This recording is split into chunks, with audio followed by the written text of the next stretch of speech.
Today we're going to talk about how to record recurring general journals. We are in Business Central on the home page. I'm going to click on the search window here by clicking on the magnifying glass, and I'm going to search for recurring general journals. If you notice, I'm not actually typing the full words out. What's called the fuzzy search within Business Central allows you to type just that much, and you can find the recurring general journals. And today I'm going to be paying for rent at 123 Main Street. I already have this transaction set up, but if, for example, if I wanted to create a new recurring general journal, I could simply click on the ellipsis and actually add a new batch or recurring journal transactions for leases, maybe a rent on another property, etc. But for today's purposes, I'm going to be paying the rent at 123 Main Street.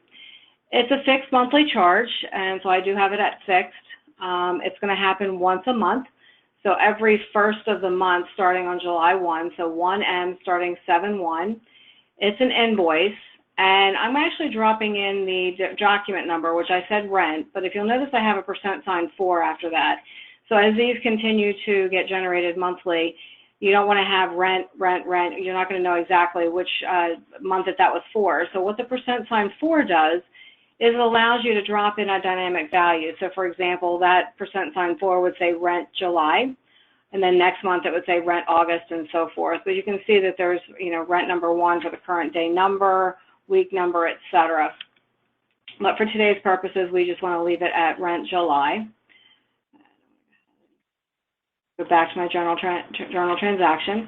I'm going to be paying Fabricam, and I'm going to be paying rent in the amount of $10,000. Now, there's also a very nice feature that I can allocate this across different departments or dimensions, as you may have defined within Business Central. So in this case, I'm actually going to allocate the transaction across different departments. So if you notice the allocated amount, and in this case, I'm hitting the rent expense on each of the lines, but if you'll notice here, I actually am splitting my rent expense. 75% of that is going to my medical department, which is $7,500, and 25% is going to my sales department because they take up less space in the building.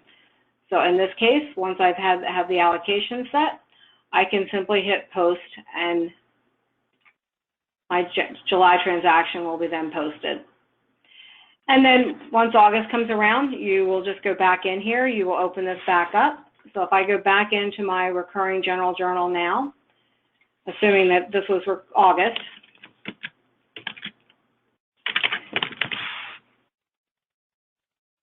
and if I look at rent 123, you'll notice now that the posting date is 8/1, ready for you to actually post this again come August. And again, remember that the description will be rent August at that point.